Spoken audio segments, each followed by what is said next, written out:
유명인들이 사용하면서 이른바 힐링템으로 인기를 끌고 있는 인센스 스틱입니다. 주로 명상이나 휴식할 때 실내에 은은한 향기를 내기 위해 태우는 방향제입니다. 기후에너지 환경부가 알리익스프레스, 테무 같은 중국 직구 사이트에서 판매되는 방향제를 조사했더니 115개 제품에서 가습기 살균제 참사의 원인 물질이 검출됐습니다.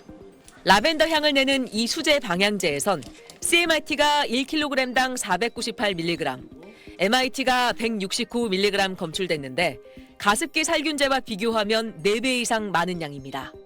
불에 태우면 기화해 바로 호흡기로 들어가게 됩니다. 차량용 방향제에서도 CMIT와 MIT가 모두 나왔습니다.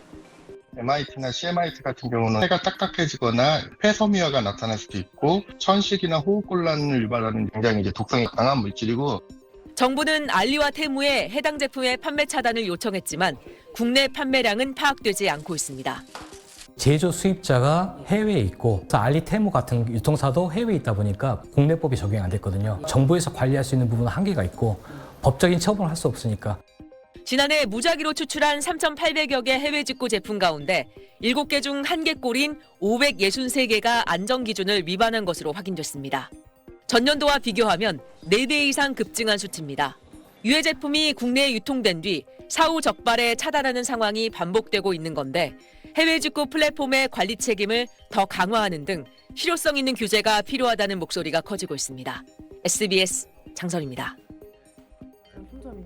중국 온라인 쇼핑몰을 통해 구매한 이 어린이용 가방. 발암 가능 물질인 프탈레이트계 가소제가 기준치의 55배 넘게 검출됐습니다.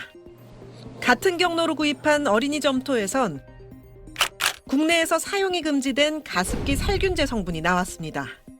정식 수입 절차를 거친 제품들과 달리 해외 직구로는 KC 인증이 없는 제품들도 이렇게 구입이 가능합니다. 정부는 앞으로 국민 안전과 건강에 위해성이 큰 80개 품목은 KC 인증이나 정부기관 승인이 없으면 해외 직구를 막기로 했습니다.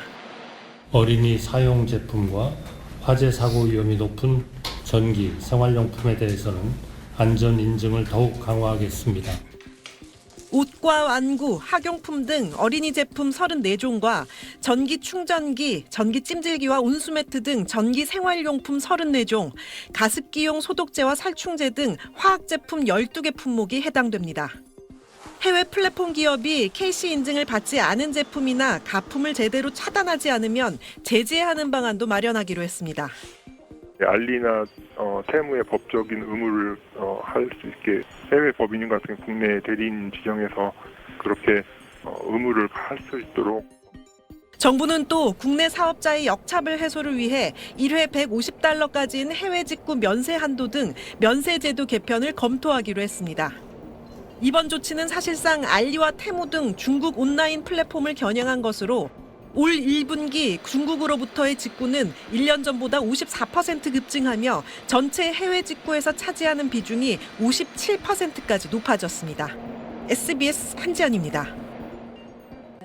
중국 해외 직구 쇼핑몰에서 파는 남아 한복입니다. 바지와 저고리, 배자까지 다 합쳐 2만 원대. 남대문 시장 국산 한복값의 절반도 안 됩니다. 그냥 막 반지를 했네. 그래서 이거는 그냥 막 엉터리를 한 거야. 이 소재 자체도. 난 또 저런 한복은 처음 보네. 이런 천하고 완전 틀리잖아. 중국산하고야. 아무리 2만 원 아니라 뭐 만 원이라도 이런 옷은 못 입히지. 그런 건 아예 사주고도 내가 며느리한테 욕먹지. 만듦새만 문제가 아니었습니다. 서울시가 중국 직구 플랫폼의 어린이 한복 등 13종에 대해 안전성 검사를 했는데 알리익스프레스에서 파는 9종류가 부적합 판정을 받았습니다. 어린이 한복 5벌은 pH와 폼 알데하이드가 기준치를 초과했고 여아 한복 저고리에선 발암성 물질인 폼 알데하이드가 기준치의 4.5배나 검출됐습니다. 섬유 제품의 pH가 기준치를 벗어나 강산성 또는 강알칼리성을 띠면 접촉성 알레르기 피부염을 유발할 수 있습니다.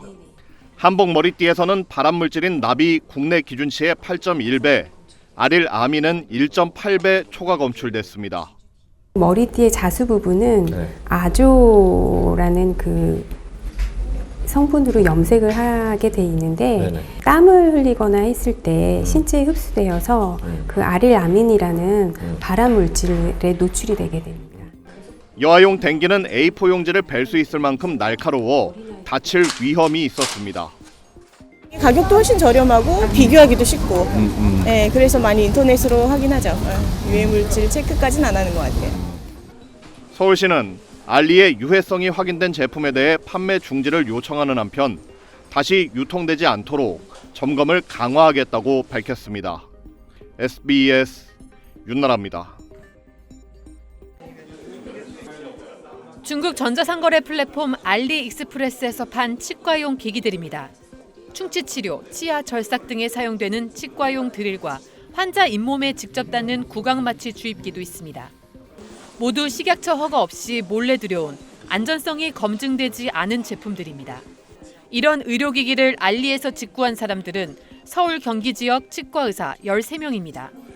지난 2022년 12월부터 올해 4월까지 알리에서 천여 차례에 걸쳐 11,349점을 국내로 들여온 뒤 환자에게 사용했습니다. 시가로 따지면 1억 4천만 원 상당입니다. 이들은 세관 통과 시 본인 사용 목적이라고 거짓 신고해 수입 신고도 하지 않았고 관세도 면제받았습니다. 의료기기를 국내로 수입할 때는 구매 가격이 미화 150달러 이하여도 식약처의 수입 허가를 받고 정식 수입 통관 절차를 거쳐야 합니다. 해당 제품 중엔 국내에서 파는 의료기기 가격의 10분의 1 수준에 불과한 제품도 있었는데 적발된 치과의사들은 대부분 소모성 제품이라 값이 국내보다 싸서 밀반입했다고 진술했습니다. 비용 절감을 위해 해외 오픈마켓에서 구매해 치료에 사용하고 단체 채팅방에서 의료기기 해외 직구 정보를 공유하기까지도 하였습니다. 제품에는 제조업체 이름조차 명시돼 있지 않았습니다. 유해성 여부는 확인되지 않았습니다. 세관은 미인증 미허가 의료기기 같은 사회안전 위해 물품이 국내에 반입되지 않도록 해외 직구 통관 관리를 강화하고 국내 유통 감시도 지속적으로 실시할 계획입니다. SBS 정연입니다.